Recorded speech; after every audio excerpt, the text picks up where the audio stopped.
Welcome to Team Devistate. I am JanuaryAndOn, bringing you the good, the bad, and the beer, and today I'm bringing something a little bit different. This is Dauntless.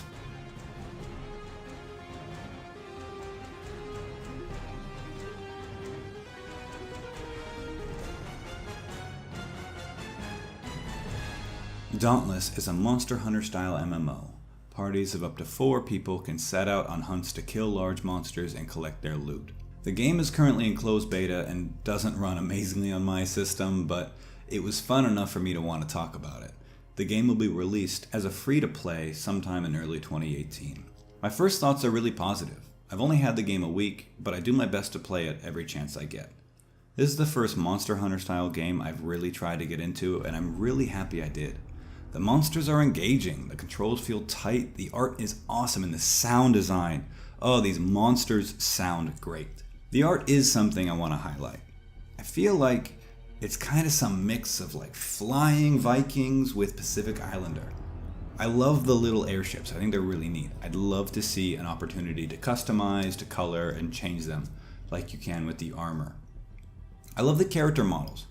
They look interesting. They look fun. The character creation is enjoyable, and it's got room to grow, but it's good where it's at. While it may not have a ton of monsters currently, the ones that it does are unique. They present special and interesting combat. They're not all the same. Some fly, some use AoE, others use range. It's a really interesting way to kind of engage you and make you think about it. And of course it makes it a high learning curve because you have to learn how each monster works. The game currently has 4 weapons, and a 5th one says it's coming soon. I don't know what it is. I haven't really put much effort into searching out what it is, but I expect it to be a sword and shield, or ranged.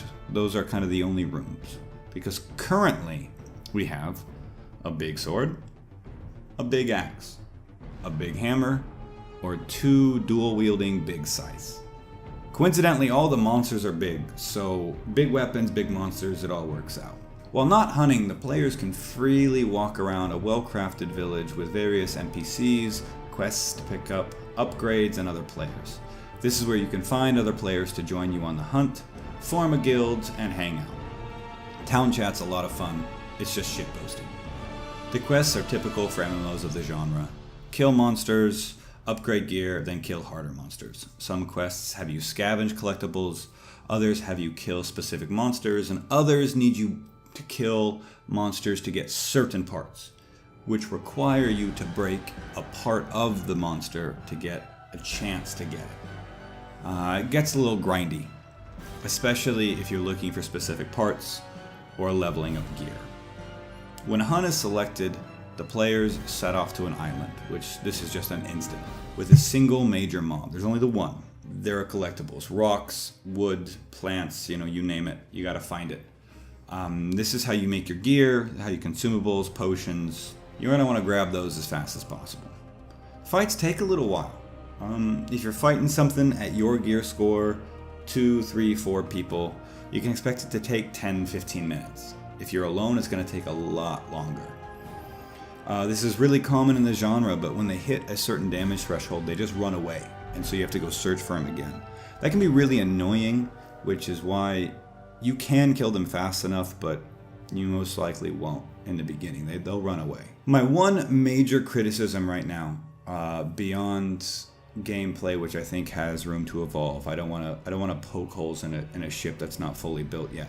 I don't think there's enough people in the closed beta. I can't speak for EU, NA, but the Aussie server needs more love. It's really hard to find parties. Since there aren't that many people, once you find somebody around the same gear as you, you become friends with them, and it's great. I've made some friends, and we're putting together a guild. It's a lot of fun. We're getting people. We're gonna shout out to Qualcy, helping me with some serious hunts. So each player gets a grade after a hunt. So that's where your competition comes in. You and 4 friends, you absolutely battling to try and get MVP, because that's where the honor is. All right, and nobody wants to not be MVP. So if you're looking for a competition, it's not really here, but if you want to make it, you can with your friends. If you got the game and you play on the Aussie server, hit me up. Same name, JanuaryAndOn. If you're on the fence about whether or not you want to buy this game, because currently you can get into the closed beta for $40 USD. I understand for a lot of people that's a lot for a game that's not finished. And so if you're on the fence and you don't know, I'm going to tell you not to do it. You can't have high expectations into an alpha or beta, closed beta. There's just too much missing, and I think somebody who doesn't have $40 to spare will be unhappy, and I don't want to be part of that. However, if you can imagine where the game will be and $40 isn't going to break the bank, hit it up. It's a good time. It does require you to trust the devs. I don't blame anybody for not trusting game devs, but you can see where the potential is. With enough creatures, some different weapon styles, and the current visual uniqueness, I think it's going to be a hit with anybody who likes Monster Hunter. And I think it's even going to be big to get new people into the genre because it's going free to play. Those are my initial thoughts on Dauntless Closed Beta as of November 2017.